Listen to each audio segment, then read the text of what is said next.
Ito yung ating Brachypel mahamorai. Diyan pa sa ilalim ng halaman nagmolt. Yan, kita nyo naman yung water dish niya.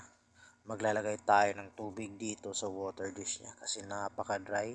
Pati na yung substrate niya nag dry.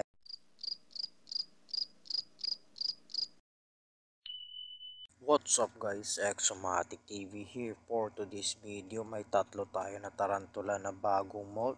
I-check natin kung gaano sila kaganda, gaano ka vibrant yung color nila. So let's go. Unahin natin tong ating Acanthus Korea geniculata. Yan, napakatingkad ng kulay, napakaganda. Kita nyo guys, napakaganda talaga. Takpan na natin to nang maka-next tayo. Next natin, buksan na natin to. Yun, kita nyo, sa water dish pa nagmolt. Ito yung ating Lucidora parahibana. Second largest tarantula to.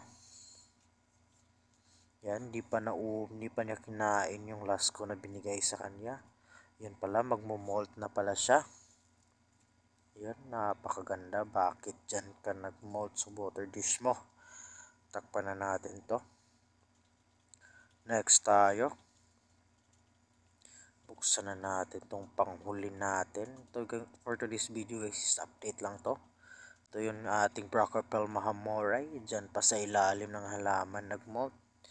Yan, kita nyo naman yung water dish niya. Maglalagay tayo ng tubig dito sa water dish niya kasi napaka dry. Pati na yung substrate niya nag dry na din. So maglalagay tayo after this video. After natin mag-record, maglagay tayo ng water. So ayun guys, yun lang for today's video. Exomatic TV out.